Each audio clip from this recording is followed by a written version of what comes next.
৫,০০০ টাকায় ৩টা ব্যবসার আইডিয়া।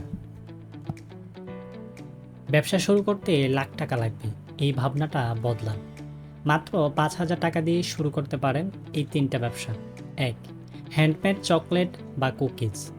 আপনি ইউটিউব দেখে চকলেট বা কুকিজ বানানো শিখতে পারেন। ৫,০০০ টাকায় কাঁচামাল কিনে ১৫ থেকে ২০ প্যাকেট বানানো সম্ভব। একটা প্যাকেট যদি ২৫০ টাকা বিক্রি করেন, তখনই লাভ চলে আসবে। ২. Mobile cover customisation.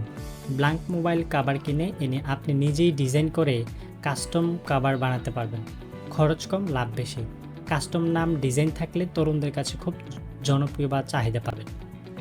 ৩ নম্বর, গিফট বক্স বা হ্যাম্পার বিজনেস। ডেকোরেশন আইটেম আর ছোট ছোট গিফট জিনিস কিনে আপনি গিফট বক্স বানিয়ে বিক্রি করতে পারেন। বিয়ের মৌসুমে বা স্পেশাল দিনগুলোতে এর চাহিদা বেশি থাকে। কম খরচে মার্জিনও বেশি পাবেন। ৫,০০০ টাকা অনেকের কাছে অল্প মনে হতে পারে, কিন্তু পরিকল্পনা আর সাহস থাকলে এটাই হতে পারে আপনার ভবিষ্যতের প্রথম ধাপ।